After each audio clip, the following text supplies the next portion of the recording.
The Scream Kings are in no way responsible for any encounters with the paranormal, extraterrestrial abductions, eldritch insanity, hauntings, curses, hexes, demonic possessions, cryptozoological sightings, or any loss of sleep that results from listening to this podcast.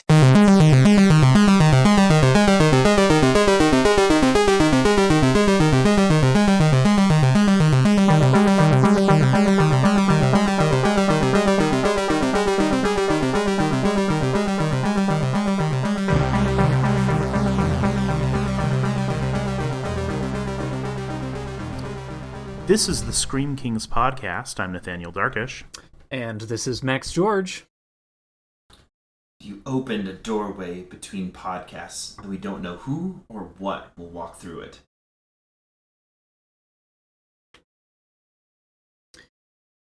Dun dun dun, Nathaniel, who is that mystery voice?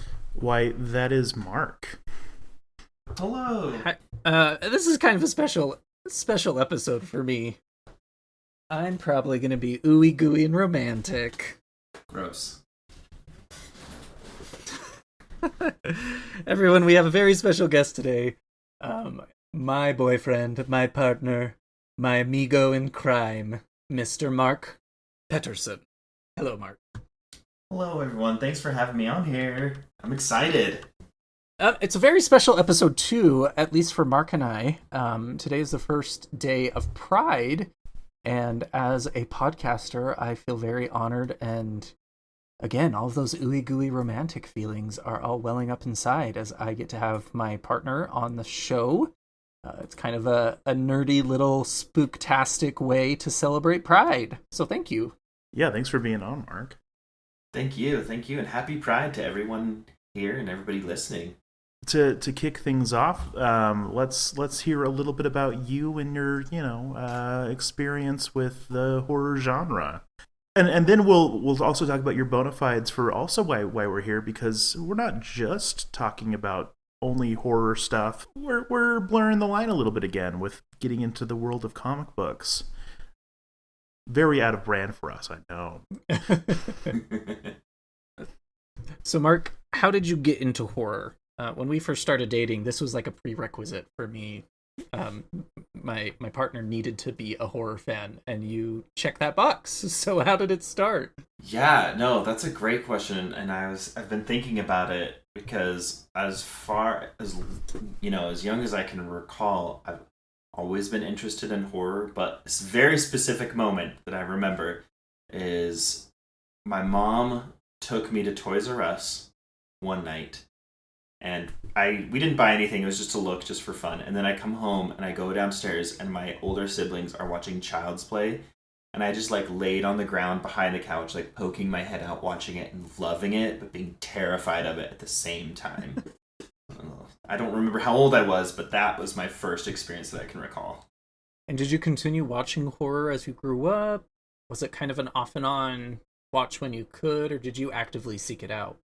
I love horror. My younger brother who listens to this podcast, so I'll give it a shout out to Steven. He and I were very close in age, and we love to watch horror together. Sometimes bloody slasher horror kind of stuff, like The Strangers or Scream, things like that. I love it all. Growing up here and there, I'd do my best to watch it, but being a younger kid, tried to do my best not to watch R-rated horror, but now that's off the table. Did you ever feel like you had to hide watching horror? Oh yeah. Growing up, it was definitely something shouldn't be watching. In a good family household, we definitely don't want the little kids watching things that are inappropriate for them, and horror just feels like that automatically comes into that, in that box. Unfortunately, a lot of people I feel misunderstand or miscategorize horror into just very inappropriate or very demon devilish, which it can be, but I don't think it makes something bad to do. Yeah, because I know, Nathaniel, you kind of had to keep it under wraps as well for a long time. But... Oh yeah. I had my horror video games hidden like some people hide smut magazines. So then, would you say Child's Play is your favorite horror movie, or has a new one blossomed over the years? You know what? I honestly, thinking back just to those classic moments as a kid, like being terrified of it, that will never leave my favorite, like all time favorite horror movie. I watched it recently on Netflix. I'm like, man, this stands the test of time. I love Child's Play. The first one especially is just so good. I love it. And then, as far as scariest horror movie goes, what would you have to say? Because it can't be Child's Play. No, for sure. Well, It's actually, not. real quick before we move away from Child's Play, just one fun little thing I wanted to point out, that Child's Play is very famously created by one of the kind of more early openly queer horror creators. So another thing to highlight, especially today. Yeah, Mark, that's why you're point. gay. There we go. That's We it. s- That's we it. solved it. We solved it. You figured it out. Too good. How about scariest though? What would you say? I can't think of one that like scares me more than Strangers. That movie just gets me every time I watch it. It's just the terror of being at home alone and having people like entering your house without you knowing it. That's on my top list of like most terrifying things that I could ever experience. And seeing that on Strangers, it just it makes me shiver just thinking about it. Yeah, we watched that together actually, and there's that scene where is it Liv Tyler, I think, Mhm. is just doing her thing, and then the camera just like subtly shows one of the intruders just in the background, and just thinking of that image gives me the creeps and makes me want to go through all my rooms in my house. Try not to think about it too much, because sometimes at night, even like when I'm like getting into bed, I'm thinking like, I hope there's nobody around in my house, but I'm just gonna pretend that that's not a thought in my head right now. Yeah, home invasion. There's just something about it. We haven't really talked much of it on the podcast, but it just I think it hits very close to home, and I mean, in a way that often other genres don't, because it is grounded in plausibility. Exactly, because it's something like they're just random people like that don't have anything special about them, and just people chose that house to invade for no reason. Could be me. Uh-oh. Moving on to something more fantastical. We decided to bring Mark on to the episode today because, as Nathaniel mentioned, we are deviating a little bit from the traditional horror genre. I want to clarify, though, of course, horror can essentially cover any other genre. That's what's awesome about it.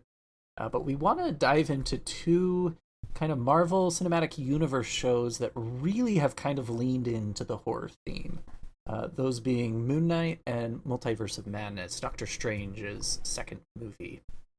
And Nathaniel, you and I are pretty well versed in the world of Marvel. I would consider us to be pretty expert on certain topics. Yeah, at least, better than your average viewer, I'd say. Sure. Mark blows us out of the water. The information that he has in his brain surrounding Marvel and its universe oftentimes just leaves me with my mouth open on how much he knows. It's quite impressive. Mark, do you want to maybe give us a little insight into where your Marvel addiction got started, or kind of where it came from? Yeah, how did you get your first fix? Oh man, this is a deep, like Was it all those emotional men? question. Was it No. all those men in tight clothing? Spandex. What's funny that you said that. Just like a side note, like I once had a group of friends ask me, like we went around the room saying like, what's the straightest thing about us and what's the gayest thing about us, and everybody said to me, Mark, the straightest thing about you is how much you love superheroes. The gayest thing about you is how much you love superheroes. That's amazing. But no, I actually grew up loving Superman. Superman was like all-time favorite. It came from my mom. We watched all the Superman movies, 1 through 4, those amazing movies. But then as I grew up, I had a lot of really close friends that we played like, Imagination, as like elementary school kids, and they were very much into like the Iron Man, Captain America, Hulk kind of stuff. So I kind of like learned about them early on, but never actually got into the comics. It wasn't until until pretty recent. I say recent, but like 10 years ago when the first Iron Man came out, and I watched it in theaters, and I was blown away, and I wanted to know everything about Iron Man. So I remember like looking it up, researching about it. Still never got super deep into comics because it's kind of overwhelming getting into the comic book world. Especially Marvel. Good heaven. Yes. For real. Because as we might talk about, the Multiverse of Madness, there's so many different iterations of every single character. It's hard to like pinpoint the best place to start. But still have watched every Marvel movie millions of times. Shouldn't say millions, but many times, and just love all of them. I don't dislike any of them. Dang, there's a few I dislike. Yeah, likewise. We're going to talk about one. Uh-oh. What? Oh, what? No, dislike is not the right word. We'll get into it. Before we go headfirst into the world of Marvel, Nathaniel, you did something amazing. Do you want to just give us like a quick little tidbit of it? Because we could talk a lot more about it, but that is not the focus of today's episode. Yes, I'll just dip my toe into having recently gone to StokerCon, which, of course, is a magical experience. So, for those of you not in the know, StokerCon is the Horror Writers Association. Their big yearly convention. It's where the Bram Stoker Awards are given out every year, and basically it's just a bunch of horror writers and some other people in the horror world, be it some filmmakers and publishers and editors and agents and stuff like that, all coming together, and lots of panels, lots of cool events, and basically, it was magical. I made tons of new friends, spent a lot of time with some older friends, got to actually like meet some people who we've had on the podcast before, like, Grady Hendrix. I got to spend a good chunk of time just, chatting with him, hanging out. Also Linda Addison, who we've also had on the podcast. Just lots of wonderful people. Let's just say I made some very good connections that are going to result in some really exciting episodes in the future, ones that y'all are definitely not going to want to miss, because people are super rad in the horror community, and I love it. And, along those lines, I got to pitch my book to a few agents. I currently have 2 agents that want to see a little bit more of my stuff. So, hey, fingers crossed there. That's awesome. Needless to say, it was a magical time, and StokerCon's the best, and anyone from StokerCon, because I, of course, shamelessly plugged the podcast the whole time, checking this episode out. What's up? Woo! Now let's move on to Marvel. Yeah, the first first series that we want to talk about is Moon Knight. Hold the phone. Now hold the phone. Yeah. Oh my God, you're alive. What's wrong with you, Mark? Why did you call me Mark? It must be very difficult. The voice in your head. Shut up! There's chaos in you. For those of you who don't know, this is a limited series, possibly. We might get another season. Oh, there's definitely another season. But before we do anything, both of these shows or movies, whatever we want to call them this afternoon. Well, one of them's a movie, one of them's a show. Yeah, but I'm going to use them like, I'll call Moon Knight a movie and Doctor Strange a show. They are fairly recent, so there's going to be a lot of spoilers, probably more so than we usually do. So if you want to conserve your innocence and not be spoiled, go away, watch these things, come back. We'd love to chat. And I'll just say they both have my glowing endorsement. So Moon Knight, let's start there. Moon Knight was an interesting character for me to hear that they were going to kind of create a series about. He's a rather obscure character. Mark, I know you've heard him kind of being compared to like Marvel's Batman, so to speak, which in part I can see, but I think he's much more complex than Bruce Wayne. I mean, I can speak to that a little bit. Yeah, go for it. originally Moon Knight really was just kind of a straight up Batman clone. They try to make him distinct enough to avoid getting sued. But I mean, Marvel and DC have been stealing from each other for a long time. I mean, look at Darkseid and Thanos. Look at Man-Thing and Swamp Thing. I mean, there's lots of ripping each other off, and so like this isn't anything new. But they didn't really have a Batman equivalent. People like to compare like Iron Man to Batman, and there's certainly things we can compare. But yeah, like Moon Knight was kind of more similar modus operandi, especially in his early comics. But as writers kept going with it, they kind of started to branch off and make him more unique, and really got into the DID stuff, and really tried to kind of flesh him out as a character and make him more distinctive. But yeah, like initially, it feels like a bad knockoff of Batman. So we have this Moon Knight character who, again, kind of started in that position. But like you mentioned, Nathaniel, we soon discover that this is a character that suffers from DID, dissociative identity disorder. And we could probably spend an entire episode kind of dissecting this mental illness. And we're not going to, of course. We'll probably reference it here and there and talk about what it is and how it comes through this character of Moon Knight. So all of this is kind of contextual information. Let's move into this Marvel series that we have, because overall, I think this is top tier Marvel. WandaVision, I still think kind of reigns supreme in my mind, but Moon Knight was really the only other contender for that place.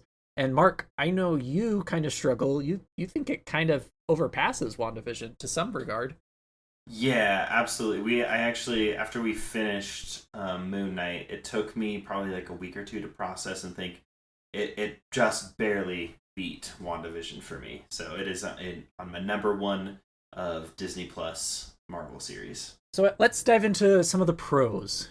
First and foremost, I think the story that they're telling here is incredibly compelling. The characters that we are introduced to are very realistic, but then also fantastic at the same time. We have Oscar Isaac is playing Moon Knight, and then Ethan Hawke is Arthur Harrow, who is an interesting villain. And then May Kalamaui, not sure if I'm saying that right, plays kind of a supporting role as Layla. And the plot really kind of revolves around this triangle of individuals. The complexity, though, is I cannot say his name. Oscar Isaac suffers from dissociative identity disorder. So really he's playing two, later we find out 3 characters at the same time, which is a mind fuck. I definitely really liked the story. I liked the kind of motivations, and I guess we did kind of leave out 2 major players too, because we do have Ammit. Yes. This evil goddess who is kind of pulling the strings for Harrow, and then we have Khonshu, who is definitely this Egyptian god who is pulling the strings behind Moon Knight, and is kind of the origin of the powers. And what I love is that like none of these characters are necessarily all good or all evil. Or, like there's a lot of moral ambiguity sewn into kind of all of their characters. Even like, the most sympathetic character, which I would argue is Steven, one of the personalities, he also still like makes some kind of decisions that you go, that's not exactly like good guy decision necessarily. And so there's a lot of moral ambiguity. There's a lot of, interesting, kind of standpoints in terms of what the character's motivations are, why they're doing what they're doing, that I think is really strong in the series as a whole. I agree completely. I think what Marvel is doing really to stay current and relative is it's shifting away from this paradigm of the Boy Scout superhero. Our Captain Americas, our Spider-Mans, kind of these innocent, purely good superheroes that have good intentions and good motivations. And we're moving more into a realm of complexity, I think. And examples of this would be Moon Knight. We're going to talk about Doctor Strange and Wanda Maximoff in the multiverse. We're getting characters that are a little bit more, I would argue, compelling, because they feel more authentic to me. As humans, all of our motivations can be very uh, good or bad. It usually just depends on how it serves us. And I like to see that reflected. But Mark, what do you think as far as the characters go within Moon Knight? Yeah, no, you both bring up really good points, and that's one of my favorite things about Moon Knight and like some of the directions that Marvel's going recently, because they established it with Captain America being like the Boy Scout, good, can't make a mistake kind of person. But now we're seeing the characters, all of them think that they're doing the right thing, which I feel like makes more compelling stories from both perspectives of like the hero and the villain, because I know that Loki is another one that's kind of beloved. It's these characters that you feel like you see their kind of point of view, even like Thanos, like, oh, he has a good point, but he's just being like, his ultimate goal just seems like a little bit more evil. Because when you look at like from Steven and Mark and Layla, all their perspectives, they're wanting to do the right thing, but their way of going about it may be a little bit more morally ambiguous. But even Harrow, actually, now that I think about it, like really, he thinks he's doing the right thing. He thinks he's doing what's best for the world, but it's just that line, that moral line, like where do we stand? That's what the difference between the hero and the villain in this story. Yeah, we've talked on the podcast before about kind of this Christian-centric theme in American movies and TV, where there's a very apparent evil, there's a very apparent good triumphs evil, but the good is, a very well established, it fits in the realm of morality and ethics, and everyone would argue, that it is a good motivation. And I think things are changing a little bit as well, and I think you can see that through Marvel shows like this, that human nature is complex, and everybody thinks they're the best person and, the lead performer in their life. And so the divergence into that and exploring the consequences of maybe our selfish acts is really fascinating to me. Well, and something I find really interesting is, we see this kind of cycle when it comes to like literature and storytelling kind of over and over and over again. As you all probably are well aware, I'm an English teacher, and so what? I know, right? But like it's super fascinating to look at. Like there are periods in time where all of the stories are these like black and white morality plays, right? Like it's good and evil, and it's very black and white. And then we usually have a reaction to that, where suddenly there's a lot of moral ambiguity, and then we go back to people going, oh, but I don't like how ambiguous it is. I want there to be clear set morals. And then so it goes back and forth, really, between those two kind of extremes. And so, yeah, I think once we have a whole bunch of one, we always seem to shift back to the other. We see that, even within like, the cycle of a single character.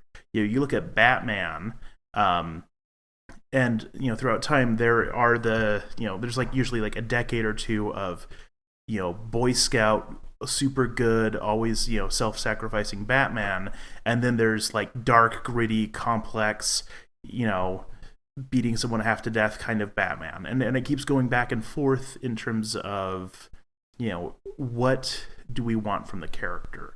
And the same thing is true, I think, with the Marvel universe now. We had the clean, shiny, clear-cut morals. Now we want moral ambiguity. And I'm guessing, if the MCU is still kicking or still going as strong in 10 years, which I would be shocked if it wasn't, we're probably going to see a shift back to the other. Yeah, that's some interesting insight, and it kind of makes me want to look out into the macro world a little bit and see, are there sociological issues that are going around during this time that is kind of weighing in on the media that we're consuming and shifting that narrative one way or the other. I mean, I think that definitely plays a big role. You look at politics, you look at world events. A lot of times we want black and white morality when there's a lot of war going on, when there's a lot of plague or death or things like that. And then once we're out of that, we want things we want to look at, okay, maybe the world's a little bit more complicated than that. And we can even see this all in horror too. Like, a lot of the early horror was actually really morally ambiguous. Like the classic Universal monsters and stuff. It really wasn't good versus evil. but then we kind of have, the emergence of a lot of horror that was, a hero standing up against the darkness kind of thing. And then we go back and forth. And, when in the 70s, we have a lot of like really gritty, unpleasant things. And then we suddenly, and so it's all morally ambiguous. And then we have The Exorcist emerge. And suddenly it's all, good versus evil again. Yeah, I get that. I see that. Shifting away from kind of the narrative discussion, I, as, an amateur mythologist, fan of mythology, in particular Egyptian mythology, I really appreciated the authenticity that they put into this series. I was kind of stunned at how authentic and true it was to kind of the core Egyptian belief. Was it 100% accurate? No. And that's okay. I think Marvel has that prerogative to kind of twist and bend the mythology. But I think the cultures of old have so many fascinating stories and ways to interpret the world. It really fits into the supernatural and kind of the world of Marvel. And I like that it wasn't just the same three, Egyptian gods that you've heard of. Yeah, Osiris was kind of a weenie, right? Like Amet and Khonshu, these two very vague deities were the lead players. We didn't get any of Osiris, anything from Ra, Horus, Isis, or Isis, as we have to say now. It was just very fresh for me, very refreshing. Mark, you had something to say, sorry? Yeah, I just thought it was perfect, because I'm not a huge Egyptologist or like anything by that means, but I mean, Max, like watching it with you and having your experience and like just saying, oh yeah, that's accurate, and then also seeing the way that they like took elements from the comics of Moon Knight and did like that perfect marriage between authentic Egypt mythology and Marvel comics and made it just a really fun story in Egypt. And it was cool because I believe one of the directors is Egyptian, and he did everything in his power to make it as authentic to Egypt and Cairo as possible. So that was really cool. Which accomplishes two things. First and foremost, it allows diversity to exist without being overbearing. We're not playing the diversity card. We're not forcing POC characters in a story just because they're POC characters. We're allowing the culture of Egypt to play out without it being the plot point. This comes up a lot when we talk about queerness in movies, that usually the drama is centered around a boy coming out or lesbians kissing or, the drama of the family. It's very rare that you see representation where being queer is not a plot point. It's a facet of the plot. And I think that's what Moon Knight does expertly, is it's set in a world that is diverse and it just lets it breathe and live in its own way. And it's powerful. Yeah, it's the actual natural diversity of the world. Diversity Exactly. for realism, not diversity for, virtue signaling. Another thing that I really enjoyed was how separate it was from the rest of the Marvel Universe.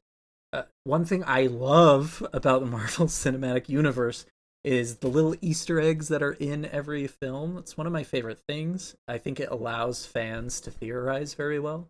But Moon Knight in particular was pretty distant from the rest of the world as far as Marvel goes, and I kind of enjoyed that. It was nice to have kind of this isolated story and just let the story play out. It's not connected to Infinity Stones or Thanos or Guardians of the Galaxy or Thor. It just was, and that was cool. Yeah, it's kind of that was actually one of my favorite things too, because it didn't feel like it needed to borrow anything from any other Marvel stories to build it.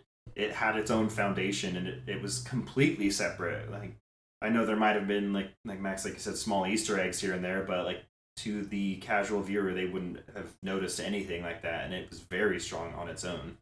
And moving into the realm of dissociative identity disorder, I think that was also part of that element of diversity. Mental health is such on the forefront nowadays, but again, it wasn't. It was the plot point, of course, because Oscar Isaac was portraying this character suffering from this, but they did it in a way that brought humanity to the disorder to some regard. We got to see this character suffer through this illness and finally come to terms with the illness. And for such kind of a marginalized mental health issue, I think that was super important. It also kept the viewers guessing. Mark, you and I, as we started to finish it, there's this scene where Oscar Isaac wakes up in a hospital and he sees Harrow, this villain, who's his psychiatrist, and he's in a mental hospital. And Moon Knight in the comics is kind of this complex character who we don't know if he has superpowers or not. And so it became this tangle of, wait, what's going on? What is real? Is this really a dream? Is it all in his head? What's happening? Yeah, I thought it was funny because we had talked about Moon Knight a little bit before the series came out, and one of the things that I read was like it's always feels pretty ambiguous whether or not like Moon Knight really has powers or he's some guy that just thinks he has powers. Like I don't know if they'll portray that in a show. It feels like they would go lean on the side of like everything's real, but then you watch it like wait, what's real? What's not? Who knows? I loved it. Nathaniel, you wrote about some scenes of creepiness and horror. You want to dive into those a little? Yeah. Wow, I'm saying dive in a lot tonight, guys. Let's wow. just dive in. Yeah. I'll just drill on in. So, yeah, I just like that the series does have some good moments that are, kind of genuinely creepy or weird. I mean, it's one of those things where, because there's the mystery, because there's the unknown, because there are monsters and things like that, and the kind of disorientation of the character and us as an audience, there are some really great scenes that kind of capture that. I felt like early on in the series, like when he is fighting the kind of like jackal monster thing in the museum, like even though it wasn't ever like full blown horror, it definitely had a lot of horror beats to it, especially like moments of it kind of creeping around. Like it felt very similar to being stalked by a monster in a horror film. You can see that the filmmakers who two of the three major forces behind the show, by the way, are horror filmmakers. They definitely knew what they were doing in terms of pacing, in terms of presentation of creatures and all that kind of stuff. And also, like, one of the very first things that happens in the show was just someone putting glass in their shoes, and oof, if that's not body horror, I don't know what is. One thing that I just want to say real quick, I thought the action in Moon Knight was superb. It kind of transcended a little bit the Marvel action scenes that we see. It did feel a little bit more grotesque and gritty at times, and I just really appreciated it. The last episode in particular, when Moon Knight, Scarlet Scarab, and Harrow were all fighting together, that was just like pure nerdgasm. That was awesome. And the music with it, so good. I think the last thing that we can discuss is probably the post-credit scene, which I would argue is the best post-credit scene in all of Marveldom. That's a bold claim. It was awesome. It was pretty sweet. I think we kind of were led to believe that the Moon Knight story was being wrapped up and tied with a nice little bow. Everyone seemed to be happy and pressing on. And then all of a sudden we see Khonshu in the limo with Oscar Isaac playing another third personality that had been alluded to. Jake Lockley. And Khonshu just shoots Harrow up with some lead, and we're left with that. Mark, I think this moment kind of left your mouth wide open. You were not expecting this.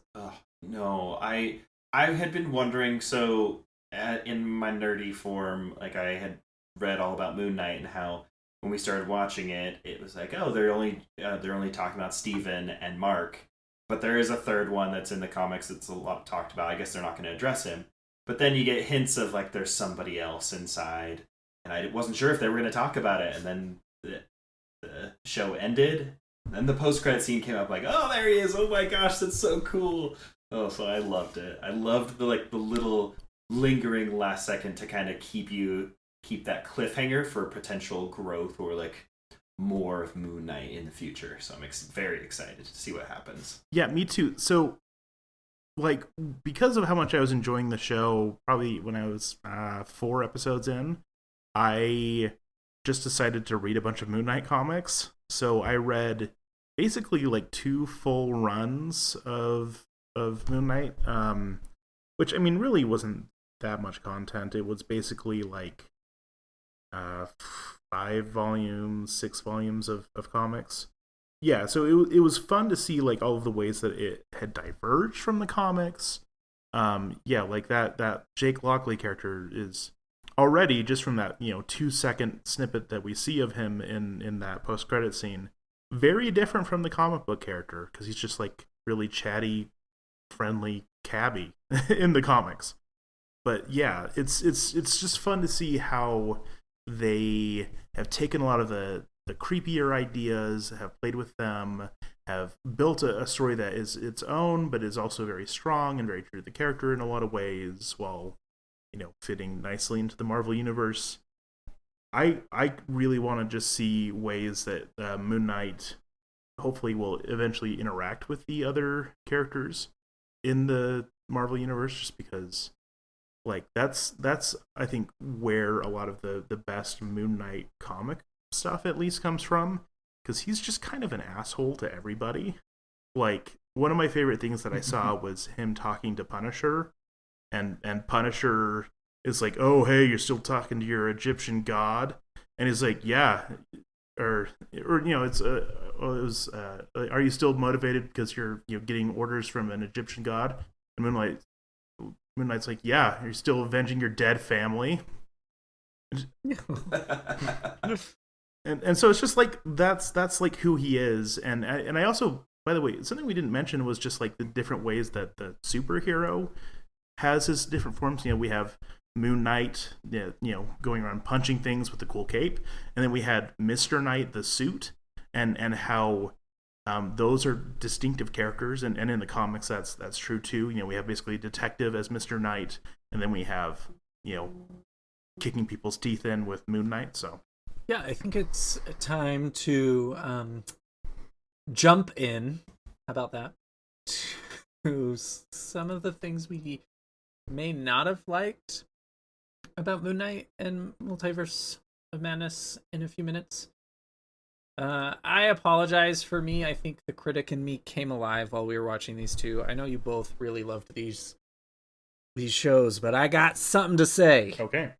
I think for me the biggest drawback in Moon Knight was how they tackled kind of the coming to terms with Mark and Steven. That's really weird to say, Mark, because you do have a brother named Steven, and I'm just putting that together right now. Or does he? And Mark, you... Oh! Was it me? So in full honesty, I don't have a psychology degree. My degree is in neuroscience, so I've studied a lot of this, but I am in no way a therapist or psychiatrist at all. And so my initial reaction to Steven dying towards the end, I really didn't like. I appreciated him dying because in that moment for me, Mark had come to terms with his trauma that was giving him this mental illness.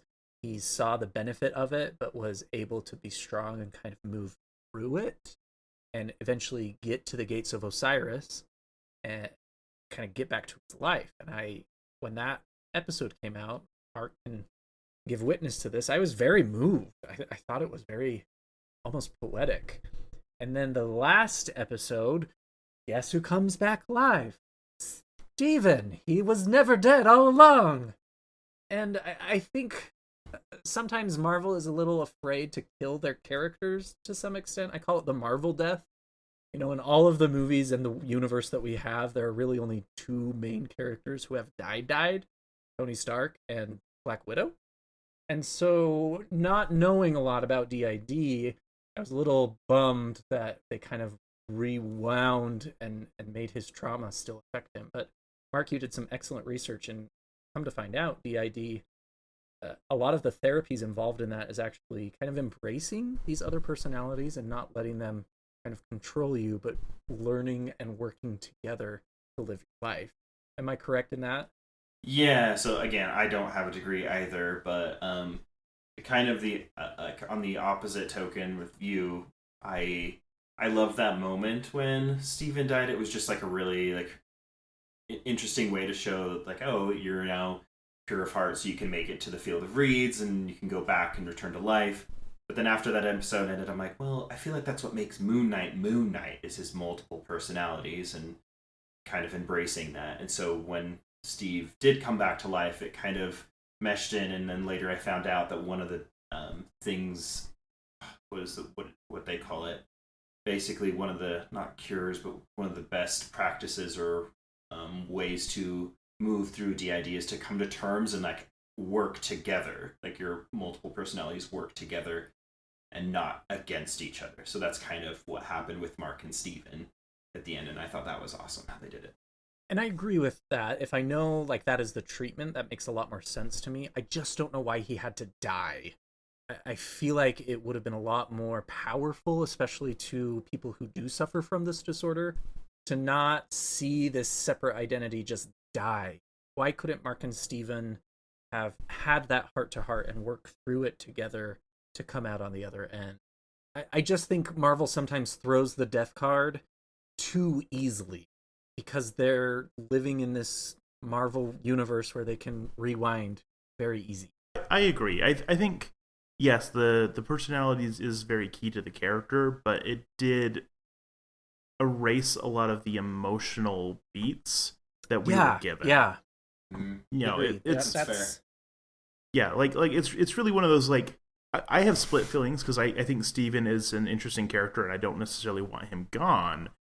Oh, I agree. But yeah, I think maybe the better way to have handled it wasn't, killing him, but maybe just them actually coming to, honest terms with each other, and then they could have both been balanced, and then they could have both gone to the field of reeds and went, no, actually, let's go back. That, I think, seeing it as a partnership, which is kind of what we ended up getting anyway, to balance their hearts might have, to me, worked better than just, oh, well, he's dead, but no. Yeah, I agree. I don't think it was handled as well as it should have been because, ultimately, the best way to do it is them learning to work together. And that is the end result, so just make that how we solve the problem. It could potentially be, and this is like, because Marvel has to have their heroic moment of where, like, Steve kind of goes to being, like, completely selfless and like, I'm not leaving without, or Mark goes, I'm not leaving without Steve. It's either we're going together or neither of us kind of thing. But I agree. It could have been handled a little bit better. I think Nathaniel brought up a really good point, is that we received a lot of emotion in the episode before him. It almost brought me to tears, and it reminds me of a very specific Stranger Things season 4 episode that we just watched, Mark. No spoilers. I haven't watched it yet. No spoilers. No spoilers. There's a moment that is of profound emotion, and then to go to the next episode and just kind of say, just kidding. Yeah. Weakened that emotion for me. However, it doesn't really impact my overall rating of this show because it's phenomenal. If this is the critique that I have, there's a lot more good to go against it. Oh, yeah. Another thing I want to bring up, though, in the last episode is I was vibing with those action scenes. I am an avid fan of mythology, so seeing Amit and Khonshu fighting with the pyramids of Giza in the background, and Moon Knight and Harrow and Scarlet Scarab just duking it out, it was awesome. And all of a sudden, it was done. And it alludes to this. Is it Jake Lockley? Yeah. Jacob Lockley? Jake Lockley, yeah. It alludes to this character that he is just kind of this crazed warrior, but we didn't see any of that. And so it felt like they ran out of time, and this was an easy way to just wrap the episode up. Harrow's defeated, Amit's defeated, and everyone's on their merry way. And it was just like, wait, what? No!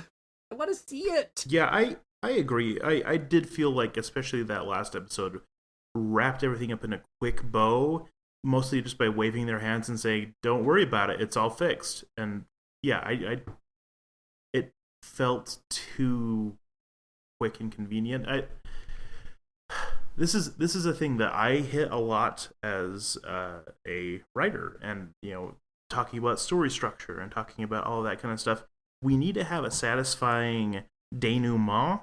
That kind of, hey, we have the climax, we have the conclusion, and then we do need to actually like sit with what happens. See the results, and so many things just give us the climax and then roll credits, and I'm like, ugh, you're taking away one of the most important emotional elements of any good story, and that, yeah, unfortunately fell into that trap. I mean, again, I still enjoyed what I got, but it gave me denouement blue balls. I honestly, like Nathaniel and Max, like I think to that point, it is like feeling like blue balls is like, oh my gosh, what? And I think that's what Marvel was trying to do. That's my guess. When I saw that, I'm like, I think they want us to want more, because I think they want to put Moon Knight in more stuff, and they want the audience to want it. So, and I can definitely agree with that. But here's a thought experiment. What if we had that moment when we thought Mark was about to die with Harrow, and then we got this third personality that we have not seen before, who's more dark, more gritty, more graphic, and then all of a sudden it comes back into Steven or Mark. So we saw it, but they didn't. And then leave it with that. Kind of, what happened? Who is this third other person? I feel like that would have been more satisfying as a viewer. Especially because they had been playing with that in previous episodes of like, well, I didn't do that horrible thing. Well, I didn't do it. The flashback or the blackout that is now TikTok famous. Like, oh yeah. Like you were saying, Nathaniel, give us that finality that we need to wrap up a story. You can have a cliffhanger, but a cliffhanger for cliffhanger's sake just leaves you with blue balls. I love that term. We need a shirt. Well, just because, yeah, to me, that's the difference between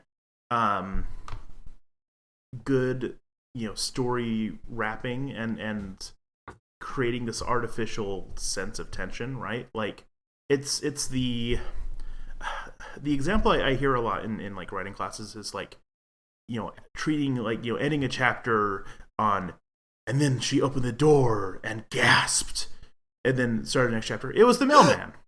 He was delivering a package. It was bigger than she thought, and you're like, what the hell? Yeah, he was. And that. Oh, good heaven.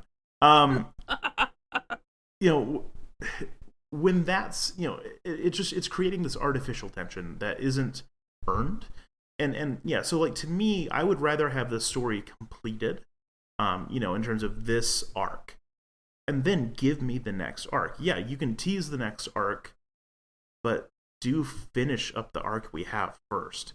That's what makes, I think, a good single standalone piece that is then, has a very good sequel, as opposed to a thing that never knows how to end, and then, usually ends up just never giving a satisfying conclusion ever. To wrap up some of our cons, the last thing I just wanted to say was I really enjoyed Harrow at the beginning of the series, but I think his character was kind of weakened as the series went on. That opening scene where he's putting his feet in the shoes with the glass, like, that had to come from somewhere. I would have liked some more background on that. What did Khonshu make him do that led him to this kind of self-harm, kind of moment? Just a little bit behind the monster a bit. Yeah, and also maybe just like, okay, he's just way too good at manipulating all of the other gods, at the, when they go into the pyramid and stuff, kind of that other world thing. Just whenever that came up, it was just like, oh, hey, well, I'm going to say a thing, and suddenly everyone's going to agree with me completely. It took away a lot of his power, because he just was like maybe too good at manipulating people who should know better. But again, I'm really straining at gnats because I really did love the show. Yeah, I mean, as we move into our ratings, you're going to see that these are very minute criticisms, whatever the word is. Mark, you had to rate this Screams and Crowns. How scary was it? How good was it for you? Oh my gosh, easy. So Screams, it had its moments. I feel like the first few episodes had the major screams for me. Like the moment that Khonshu came in, like almost in the elevator and then turned into like an old woman. That was terrifying to me. So, but not much. So I gave it a 2. But Crowns, I loved it. A 9. I also rated it a 2 as far as screams. I think it would be kind of scary for younger viewers, but other than that, it wasn't anything too wild or crazy. Crowns, I gave it an 8. Again, I think WandaVision is the supreme Marvel Disney Plus series, but this is a very high contender.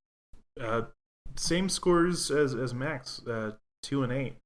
I really liked it. All right, now let's dive into the multiverse, boys. All right, Doctor Strange and the Multiverse of Madness. You opened the doorway between universes, and we don't know who or what will walk through it. Wanda, what do you know about the multiverse? Viz had his theories. He believed it was dangerous. He was right.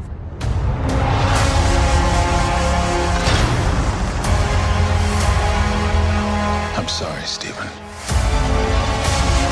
Your desecration of reality will not go unpunished.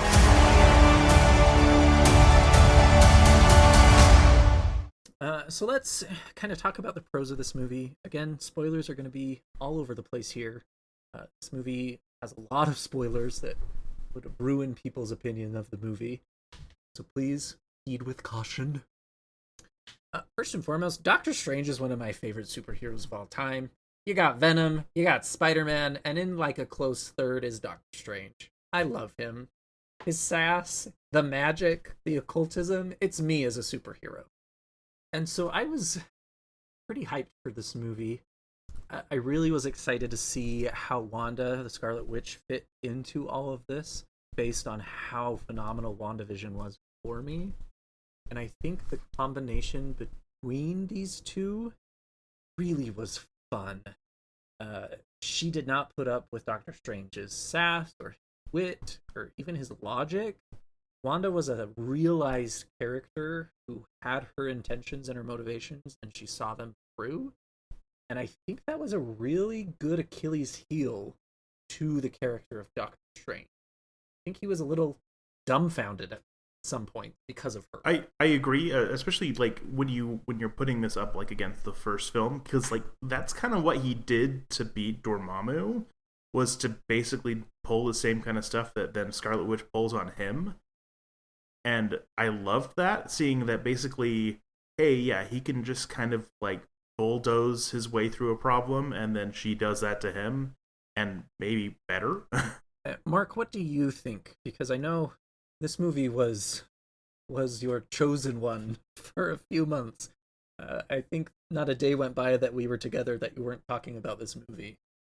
Yeah. This one was definitely one on my list of Marvel movies that I was very excited to see, because prepping for the multiverse and all that whatnot. But just like honing in on Doctor Strange and Wanda, I loved the first Doctor Strange. The visuals mostly were incredible, just seeing him in like the Mirrorverse and whatnot. It was very like Inception-like. It's fantastic. So I was excited to see what they were going to do with this sequel. And also to challenge Stephen, I should clarify, Doctor Strange, Stephen Strange, so we don't confuse it with Moon Knight. But he's like, in the first one, he's just so cocky. Like both of you just mentioned, he's like can outsmart the enemy. But it's really cool to see Wanda kind of knock him down a peg. Like, you can't just use this power that you have and outsmart me. We're very much at odds. So that was really, really fun to see in this movie. And I think that is what I loved about the show the best, is they took Wanda Maximoff, Scarlet Witch, and I think everyone was expecting her to be on the side of Doctor Strange.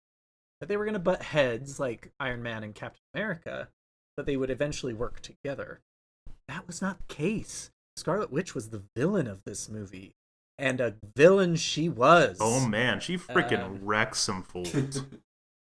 She, I think, is an underrated and underappreciated superhero in the Marvel Universe. Her power and her ambition, even, really kind of got to me. It was dominating, it was terrifying, and it was powerful. And I think this movie shows that very well. When she shows up to the monk sanctuary, she gives zero fucks. She just starts killing people left and right. It was badass. And when she took down the freaking Illuminati like they were nothing. Oh, man.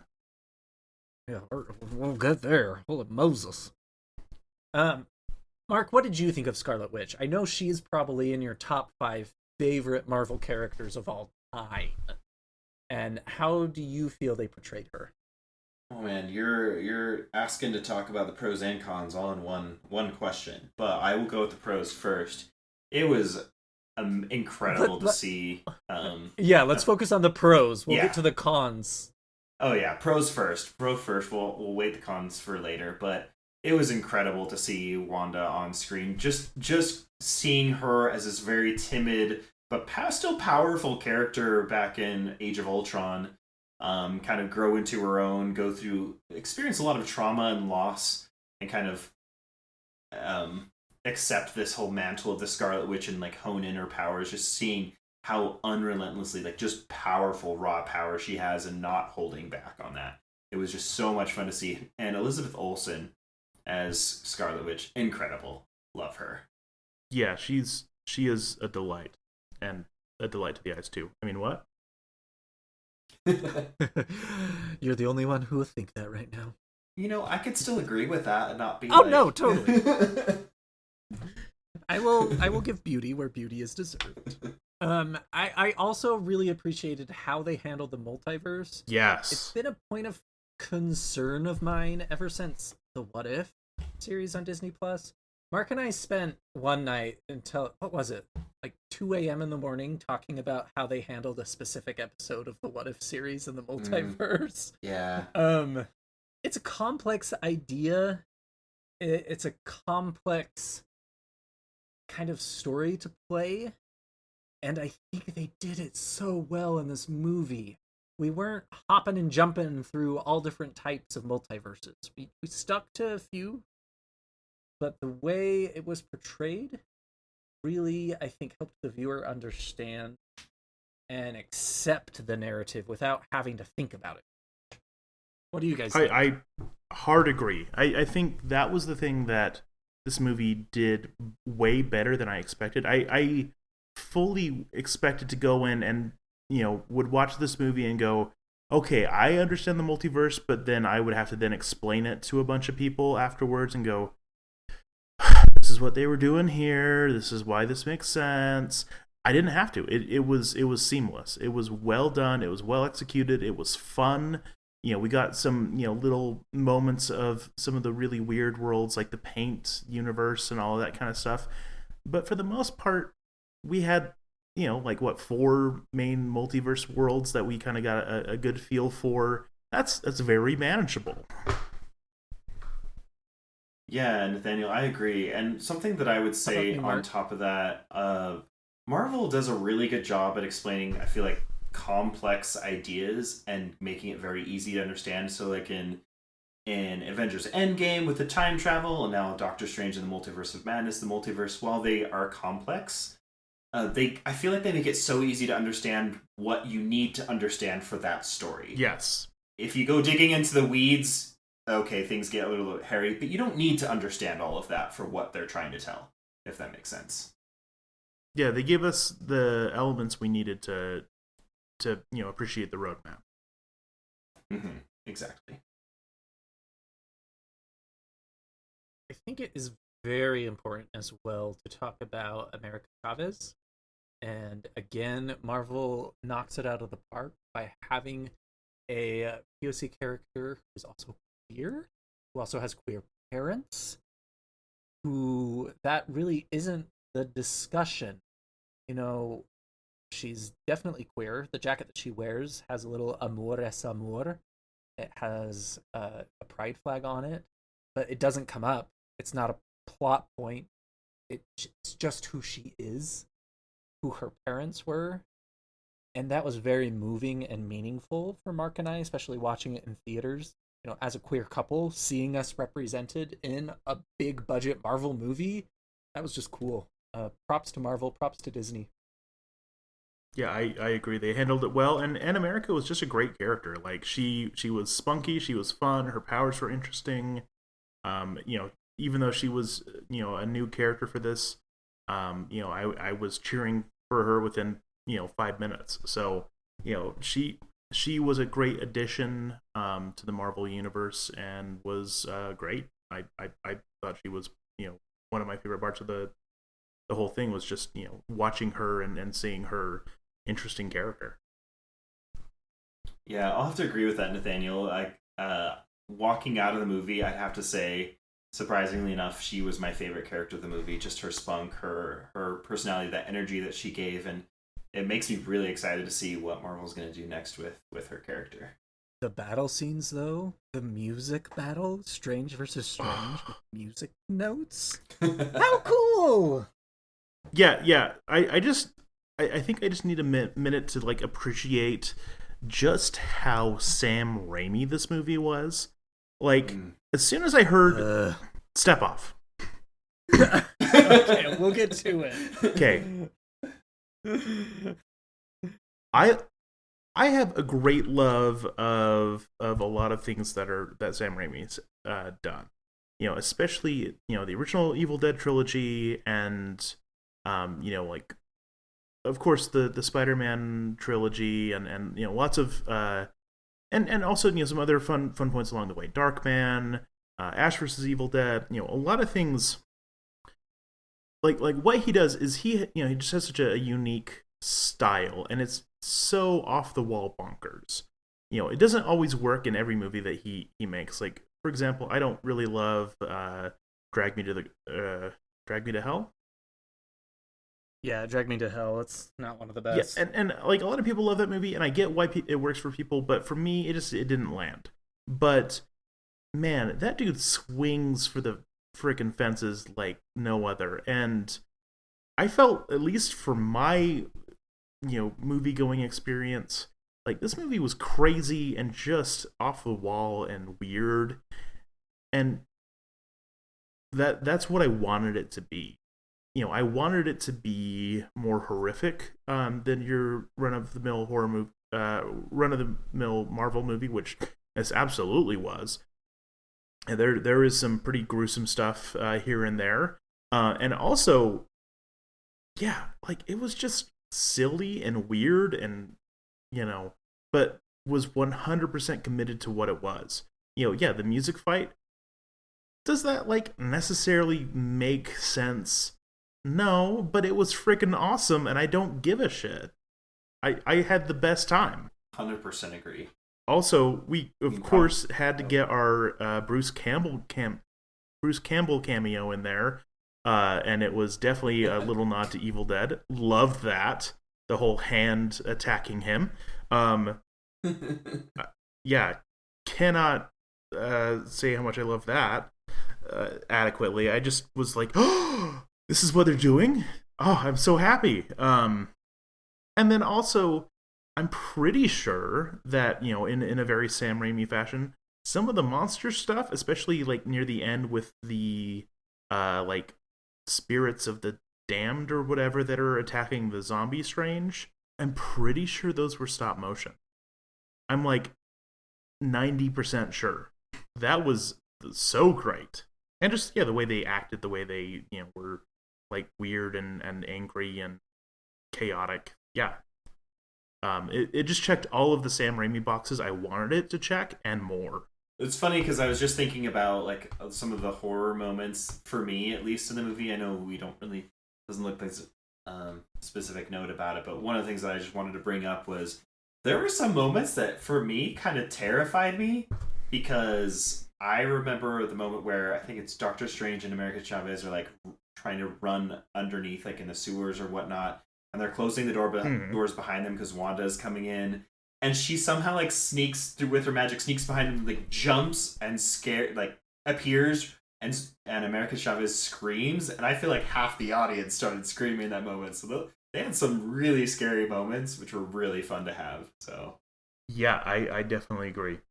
So I think we were all very hyped for the Illuminati.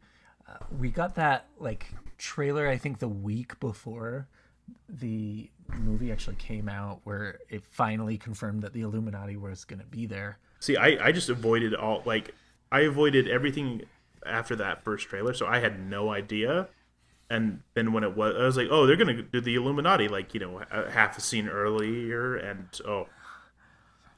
Yeah, that's because you're not dating Mark Pettersson.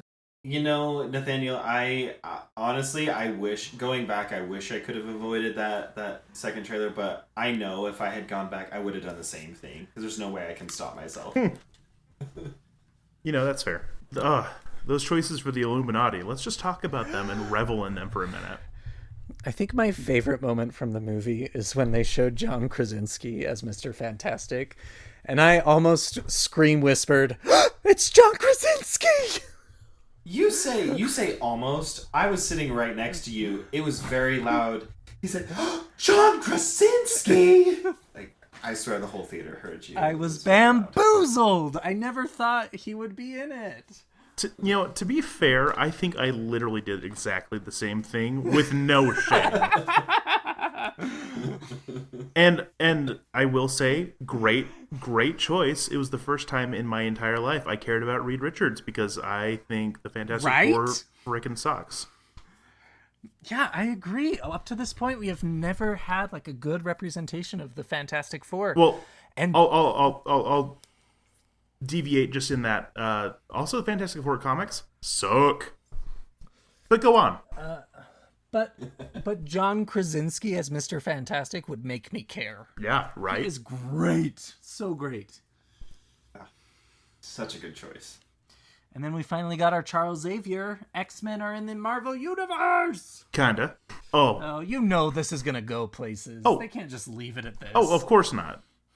I mean, we're going to get more. When you see that the floating yellow wheelchair... you know, kind of float into the screen, and it had the music cues from the 90s cartoon, I gasped. I knew it was coming, but I still gasped. I think our entire theater gasped. It was so all good. around the world we gasped. And also on top of all of that, also, you know, the live action Captain Carter.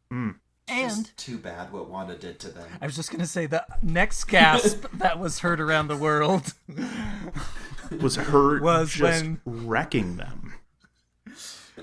Was Captain Carter getting split in two by her own damn shield. Like, holy cow, boys. What was that? It was freaking full-blown Sam Raimi bonkers horror. Yeah. I think my favorite of all of the deaths had to have been Black Bolt. Just because he's, you know, this amazing superhero that can do so much damage with his voice. And what does she do?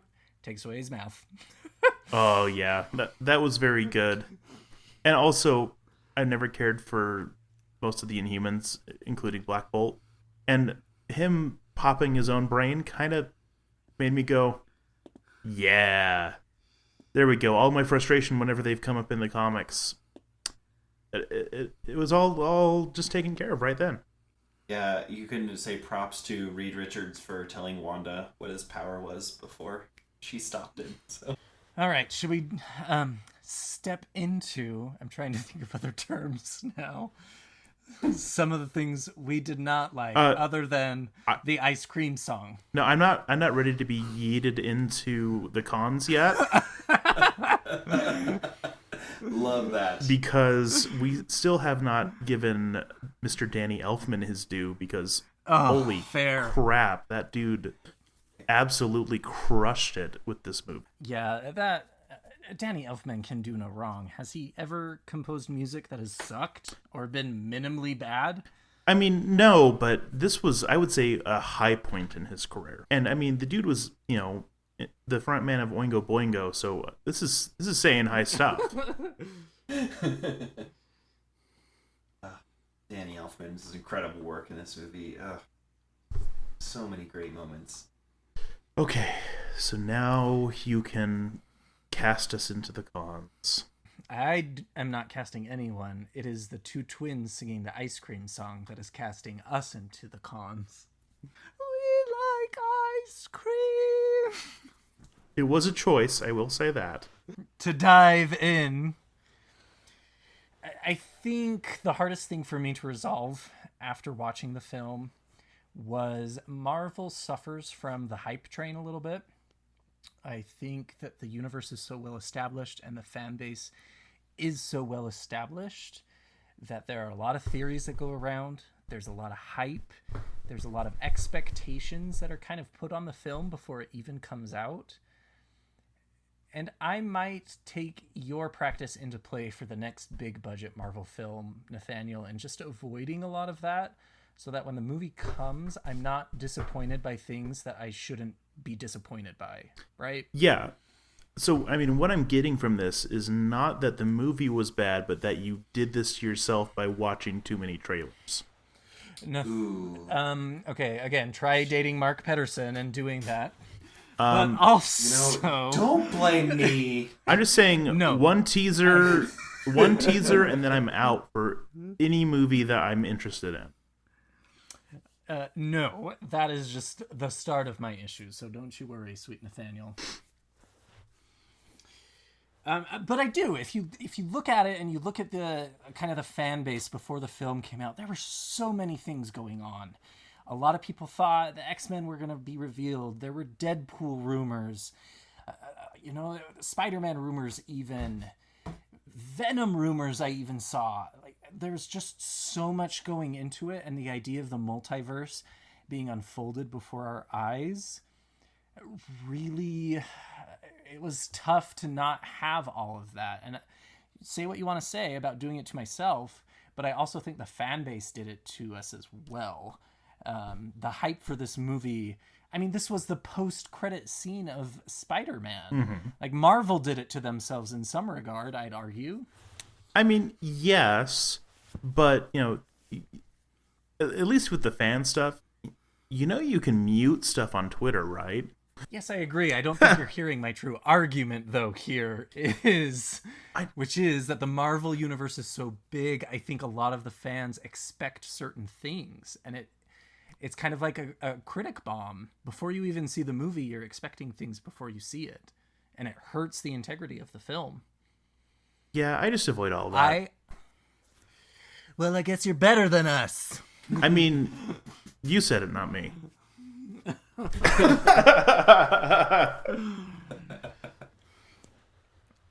All right. Mark, did you have anything to say about the hype train? I know you're the conductor of the hype train, so you might want to stay out of this argument. I mean, that's kind of where I was just like, I'll just sit here peacefully and just continue watching every Marvel movie that comes out and be just as excited for everyone. I think right. The big thing that you brought up in the notes is something that I actually really do agree with in a lot of ways, with being the biggest con of the film. Yes, I with all of the badassery that Scarlet Witch encaptured in this film, I do think her motivations were incredibly shallow. I felt like her being a villain, she was a good villain, but her descent into being a villain was very weak. The entire arc of WandaVision for me was this theme of kind of let love persist after death. There's that famous quote from Vision where he says that grief is just love persisting. And as I was watching that in WandaVision, that was incredibly profound to me. That quote is now one of my favorites. And Wanda, while she is kind of harsh, she trapped Agatha in her own little pocket dimension for eternity until she gets out. She had this moment where I felt, as a viewer, she had come to terms to the things that had happened in her life, and was going to move forward in a way that might still be painful, but that she saw the light again, that she was able to hold her grief with grace rather than hate. Am I tracking? Yes. So far? Yes, and I 100% absolutely. agree. So going into Doctor Strange, we find out that, again, there was this weird cut where all of a sudden she's using this dark grimoire to try and find her children in the multiverse. That is her motivation. And all of the sudden, all of that beautiful grace and beautiful grief that she held at the end of WandaVision seemed to not matter anymore. Her sole motivation was, I'm a mom, and no one can stop me. And I have a lot of trauma with people in my life who have done terrible things because they're a mom. It's just not a good motivation. I'm sorry. Being a mom is not a personality. It's a title, and it's an honor. It's a responsibility, but it does not define you. And so to use that as a motivation to be a villain completely kind of took the rug under this beautiful Scarlet Witch arc that we got in WandaVision. Yes. I think on its own it works decently for this film, but I agree. Like, basically we had a lot of character growth, and then it basically just did a quick heel turn to kind of justify her being the villain of this film. You know, so yeah, like, looking at the pieces separately, I like them both independently of each other, but when you look at that connective tissue, there is a certain very noticeable cognitive dissonance there, right? And yeah, I think that is the biggest weakness of the film, because it is part of a greater universe. Wanda, you know, operating as she is a little troubling, to say the least.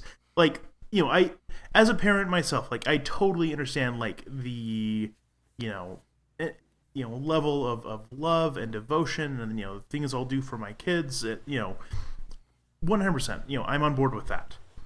And so, like, this being her driving force for doing stuff, sure, if we didn't have the scene at the end of WandaVision where she basically lets them go and, kisses them goodnight for the last time, and then they stop and then she lets them stop existing. But unless that's ripped from her, which it wasn't in WandaVision, this doesn't feel consistent at all. Yeah, I have a thought. So what, with a big franchise like Marvel and with like arches of like character arcs over like multiple movies, sometimes we don't see characters for like a few years and stuff's been going on in between them. But as an audience, we see like, okay, this movie ended, and then we see them again in this other movie. We just assume that they're the same personality-wise and like their level of growth or whatever, but they've just had things happen to them. And so when we see them again, they're the same person, same personality, same level of hero, villain, whatnot.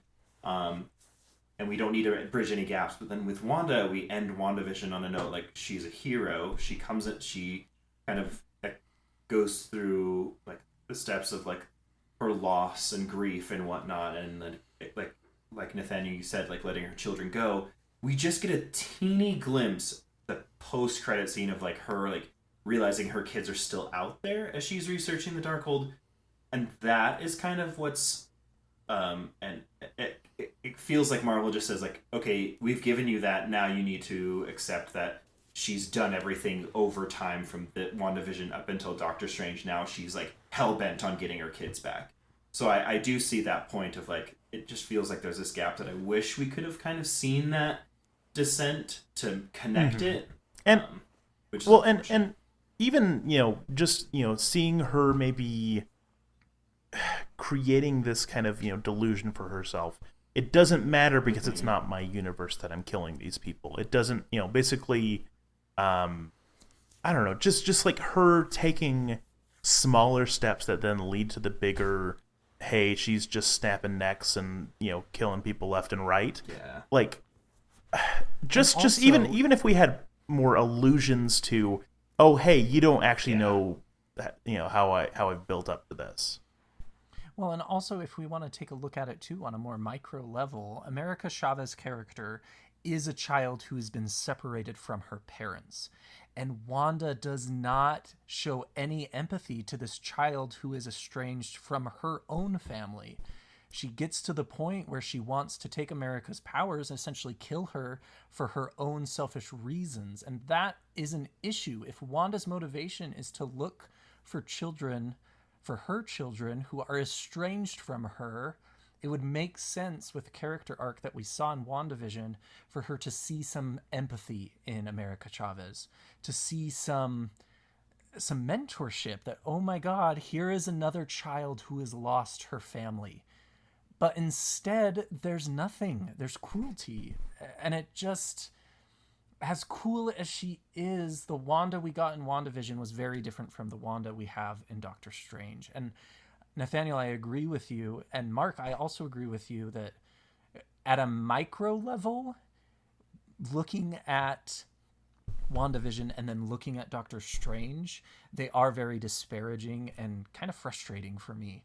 But if we zoom out and look at it at a macro level of WandaVision and Doctor Strange are essentially kind of the same film.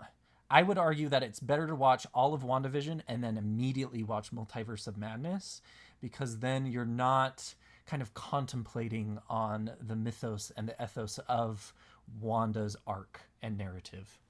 As long as you have a nice title card that says, 9 months and a lot of messed up stuff later, then we kick off the movie. Perfect. But yeah, no, I agree, and I think this is the weakness of the film. This is definitely the pill that we have to swallow, kind of coming into it, and also, yeah, like it's one of those things where I think if we saw a little bit more conflictedness in Wanda, that she's still willing to go this far, but yeah, with certain people maybe she regrets it. With America, she at least kind of regrets it, or is at least will feel guilty or bad about it. That would be, I think, more consistent at the very least than just like, I don't care, I'm gonna murder her and steal her powers. Like, yeah, I think it's just like how cold it is, and part of it too, though, to be fair, is the lens through which we're seeing these stories. With WandaVision, we see a lot of the story through Wanda's eyes. You're right. And so, like, even though we don't ever literally get her viewpoint like you would in a first person book, there is a certain level of kind of stylistic ways that we see the story interpreted through her. And I think because it's with Doctor Strange, we have it interpreted through his eyes, and we do lack some of the context that we otherwise would have if we saw more of Wanda's perspective of this. I think that does explain some of that disparity, just kind of naturally. If it's Doctor Strange, it's just like, oh, hey, why is my friend evil now? As opposed to, hey, maybe there's a little bit more moral complexity going on, but we don't get to see that. So I'll say that, like, that explains some of it, but I do ultimately agree that it does feel maybe a little bit too drastic of a hill turn without giving us a few more, trail markers along the way. I think we're all thinking about Scarlet Witch now. Mm. Yeah, again, at the end of the day, you're very right, Nathaniel, and there's even that line that Scarlet Witch says to Doctor Strange of, when you break the world, you're a superhero. When I do it, I'm a villain. Mm-hmm. And I think that's very profound. Mark, you and I have talked about that line quite a bit because it's true. Mm-hmm. I think it extends far past the world of superheroes and into the world of realism. I mean, women's narrative of what happens is very different than what the men's narrative is, the man's narrative. I guess I just felt like that quote was almost thrown away because we did not get to see the lens through Scarlet Witch very much. We talked through Moon Knight about how we had all of these very diverse characters with different motives and how their storytelling was very nuanced. They thought they were doing what was best, but we still understood why they were doing what they were doing. Mm-hmm. Well, and I think the fallacy of multiverse is we did not get that perspective very well with Scarlet Witch. And I think maybe what makes it distinct too, though, is that with Moon Knight, we did have, sometimes shifting perspectives depending on the episode, right? We had Steven episodes and then we had Mark episodes. And, whoever was the viewpoint character really was mostly how we interpreted the world throughout that episode.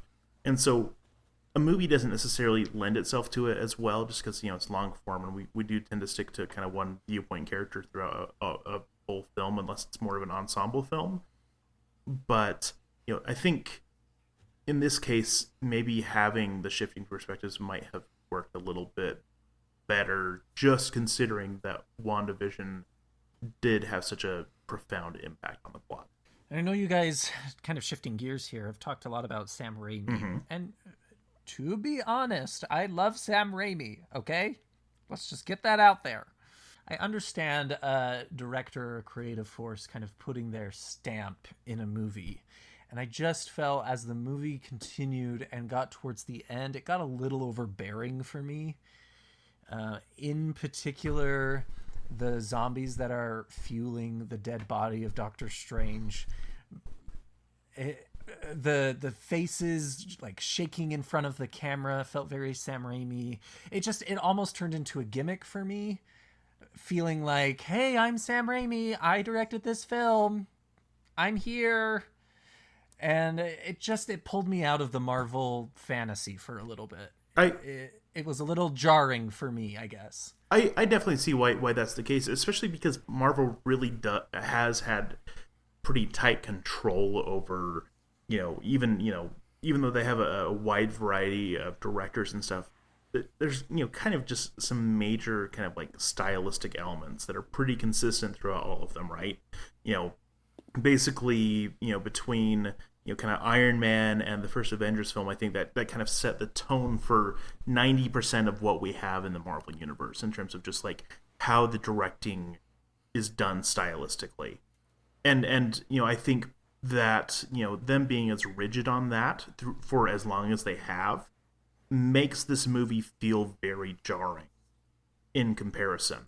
I would argue, though, because we have another Doctor Strange movie that was very twisted and bonkers. We have the Guardians of the Galaxies, Thor Ragnarok. Oh, yeah. The narrative has been quite diverse.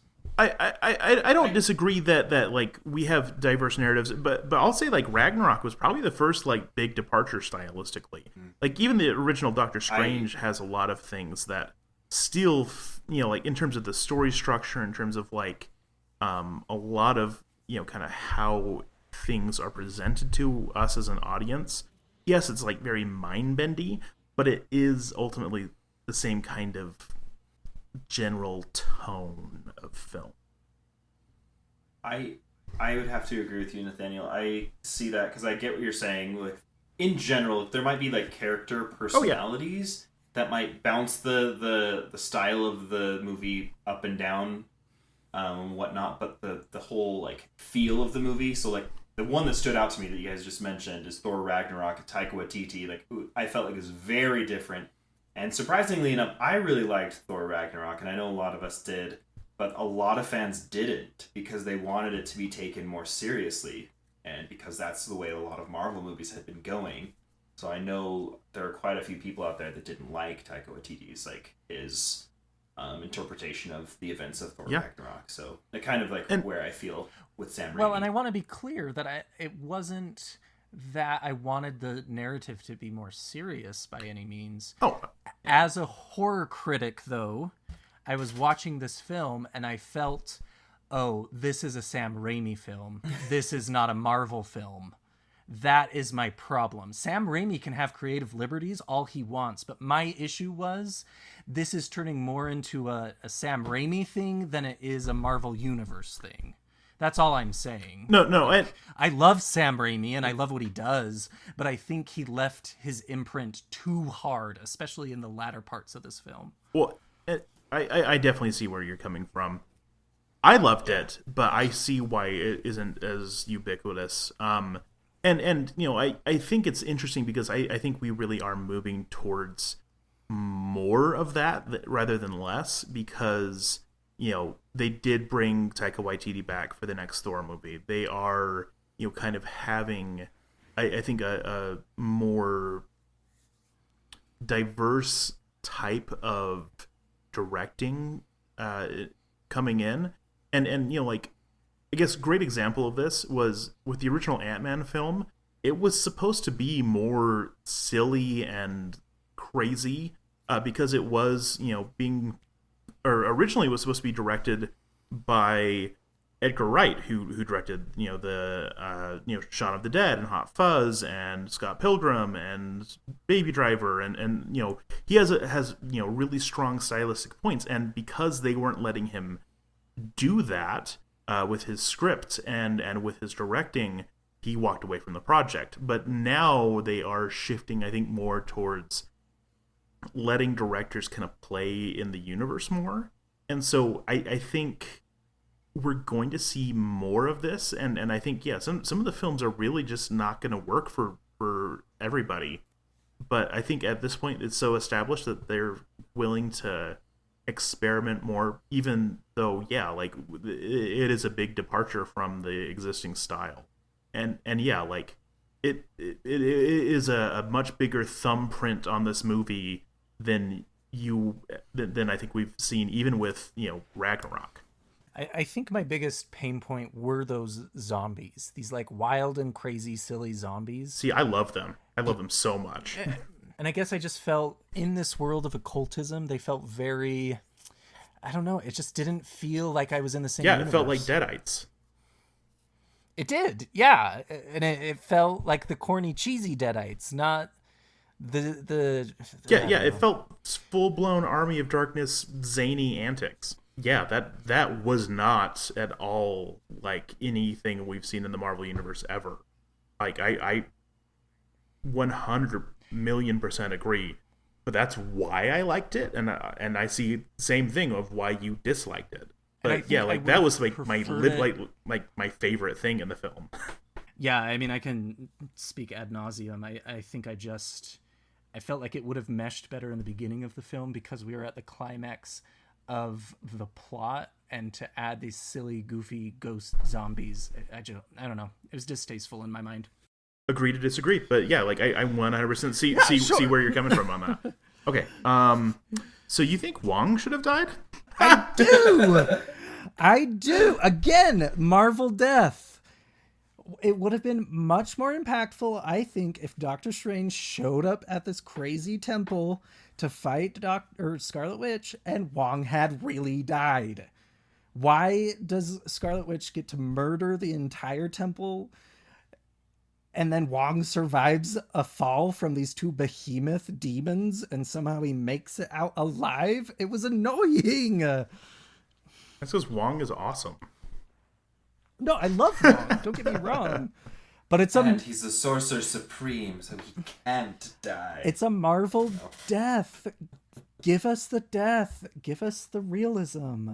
But if that was how he went out, that would have been pretty lame. I don't necessarily disagree that like him dying would it would have honestly added some impact to the last act of the film for sure. Him just falling off a cliff would have been the super lame way to kill him. I'd have to have him like eviscerated by Scarlet Witch or something. Yeah, I don't know. I think Marvel is afraid to kill their characters unless their contract is up. Oh yeah, for sure. Mark, I know, has a very big annoyance with Mordo. You want to dive into that? Yeah, I wouldn't say like a huge annoyance, but it was kind of I was disappointed. I will say this is one of the things that I can absolutely say was a disappointment in the movie was I rewatched the first Doctor Strange before seeing Multiverse of Madness, and like Mordo leaves it just like leaving the sorcerers and like leaving Kamartaj and saying there's too many sorcerers here, like I'm gonna go and like stop this. And the post-credit scene in that movie was Mordo taking away the powers from the guy who was paralyzed that Doctor Strange found out, who was paralyzed and used the magic to basically heal himself. Well, Mordo took that away, so he's like, oh, it's going to be this villain that's leading into the second Doctor Strange. He's going to be the main bad guy. And the trailers kind of teased it. But then when you get into the movie, you're like, oh, he's not. He was actually the Sorcerer Supreme of his universe. He's not the bad guy. I was bummed with that, to see that.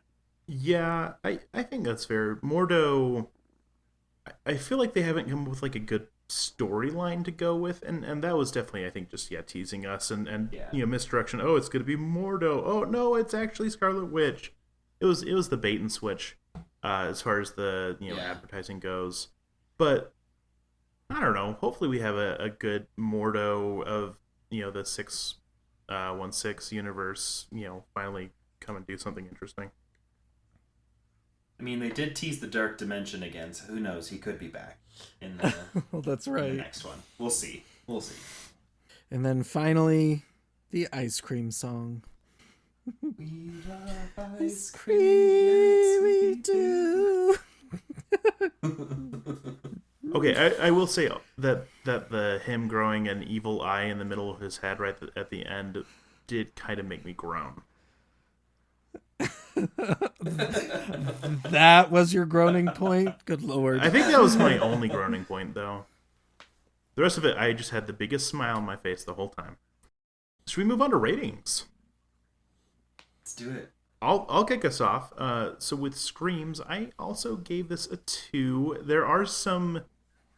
actually, no, I'm going to bump it up to 2.5. There are some really great, like, kind of creepy moments from Scarlet Witch, her just, like, popping up and snapping people's necks. It definitely got a lot more gruesome and dark than I even expected them to go with this, and I appreciated it, though it just never really scared me. It was just, oh, hey, that was creepier than I thought. Way to go, Marvel. Yeah, I gave it a 2 as well. Similar reasons. It was grittier, I think, than a lot of typical Marvel, but nothing that made me scared. Yeah, I will be in a similar boat. A little bit higher. I put a 3 just because there are a couple moments that did make me jump, but nothing that like terrified me or lingered. Okay, and then as far as crayons go, as I've mentioned, I unabashedly love this movie. I give it a 9. That's crazy to me, Nathaniel. Like, you've been popping out 9s like nuts lately. Well, that's because we're talking about movies like The Batman and Doctor Strange, man. Like, this is like a top 3 Marvel movie for me. See, I could not disagree more. I think it's on the latter end of the Marvel films. I gave it a 6. I think it's a fun film if you turn your brain off and watch it for a Marvel film. I think if you think about the plot, you think about the characters and where they came from and where they are, it kind of dissolves into dust for me. I would say mine kind of a happy middle between the both of you, and I put mine into a 7.5. I really enjoyed this movie quite a bit. I thought it was a lot of fun. It wasn't my like top 5, but I would say like really close to that, like top. I would say around the top 10 of the Marvel movies, which I guess aren't that many. They're about 30 almost. It's a top third. I'd say, yeah. That blows my mind a little bit, you two. Yeah, no, like straight up, it's like, I think for me, it probably goes original Avengers and then Thor Ragnarok and then this. I just feel like we watched different movies sometimes. I mean, that's something that I love, though. I want to see that in the future, like more Marvel movies that like not everybody just universally loves, like no, depending on Mark, the theme. And we can't because we get into fights about it. That's a little too much in behind the curtain. People don't need to know this. You're tearing us apart, Marvel. You're tearing us apart. I love ice cream too. So, Max, how are you staying spooky these days? I got one of the best birthday presents I've ever received of all time ever, and that is a tarot deck designed in the Over the Garden Wall theme. It is beautiful, it's brilliant, it's magical, and it will go with me when I die. I kind of want to steal it from your house because I loved it so much from the pictures you sent me. You have to open my cabinet of the occult to get to it, and there are all sorts of demons inside there. It is protected. But also, I watched a very fun film the other day called Vicious Fun. It's a Shudder production. It's about kind of this bimbo horror magazine writer going nowhere with his life who happens to stumble on a help group for serial killers. And it's kind of that tongue-in-cheek pop horror that is just a lot of fun. The plot is very silly, but the gore is great and the characters are fun and silly, and you just have a good time. Very nice. Well, Mark, what have you been staying spooky with lately? Lately I've just I can't pinpoint it, but casually I'll like throw on a horror movie just to like relax and whatnot. But really, the thing that sticks out to me how I've been staying spooky is recently, Stranger Things 4 came out, so good. No spoilers, but it's really I feel like it's the more horror-y of the Stranger Things seasons. I feel like, so. Yeah, I'd need to watch it. But it dropped the same time as Obi-Wan Kenobi and fair. And Drag Race All-Stars Season 7. All winners. Well, there we go. I mean, I just don't know when I'm going to get to Stranger Things. No, now I'm caught up on Kenobi, so now I can, throw on Stranger Things. We are not. So you don't tell us Kenobi spoilers, we won't tell you Stranger Things spoilers. Okay, fair enough. Well, I've been staying spooky lately too. Part of it has just been dealing with my writing and stuff. As I referenced, some agents are maybe interested in the book I'm working on. So I just want to kind of try to finish the draft I'm working on, or kind of polish up some early stuff. Because one of them asked for the whole thing, one of them asked for just kind of the first few chapters. So obviously, polishing up the first few chapters a little bit, and then frantically trying to write the rest of the draft I'm working on. So as a horror creator, that's been taking up a lot of my time. But of course, I'm always reading an insane number of books too. And one I particularly enjoyed, it was a true crime book that was absolutely horrific, called Death in the City of Light. This is a book about France's probably most prolific serial killer, who was active during the Nazi occupation of Paris. And y'all, this book is so upsetting, and he did some let's just say if you like to look at true crime, if horror and true crime nicely overlap for you in terms of your interests, this one is certainly one of the more horrific serial killers out there. Marcel Petiot was a real evil dude, and it's a really, really compelling read. So check that out. All right. Well, thank you for diving into the multiverse with us. I had to get one more in. Yes, the Marvelverse of Madness. Love it. Love it, love it, love it. And stay spooky. Stay spooky. Stay spooky. Need even more Scream Kings? Here's our obligatory shameless social media plug. Follow us on Twitter or Instagram at ScreamKingsPod. You could also email us at screamkingspodcast@gmail.com. Help us reach a wider audience of horror fans by leaving a review on iTunes or by sharing a link on social media. You can also support the show by going to patreon.com/ScreamKings. Stay spooky.